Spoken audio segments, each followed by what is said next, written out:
மீட்பு செயலில், மீட்பு தொண்டிலே பங்கு பெறுகிறோமா? அந்த தொண்டு தான் மனிதர்கள் எதிர்பார்த்து கொண்டு இருக்கிறார்கள். மனிதர்களுக்கு தேவையாக இருக்கிறது, மனிதர்களுக்கு தேவையாக இருக்கிறது. பாவத்திலே உழண்டு கொண்டு இருக்கிறார்கள்.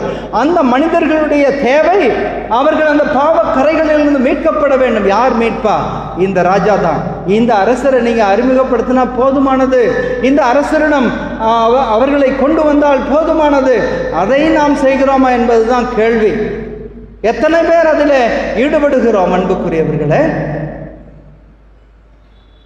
இதில் இன்னும் வளர வேண்டும், இதில் இன்னும் ஆளப்பட வேண்டும் என்றால் ஆண்டவர் உங்களுக்கு அற்புதமான உதவியை கூட உங்களுக்கு அருகாமையில் வைத்திருக்கிறார். எம்மாவுஸ் ஆன்மீக மையம், அதில் பயிற்சிகள் நடக்கிறது, அதில் தியானங்கள் நடக்கிறது. இயேசுவிடம் மக்களை எப்படி கூட்டி வருவது, இயேசுவின் வழியாக மக்களை மீட்டெடுப்பது எப்படி என்றெல்லாம் கற்றுக்கொள்ள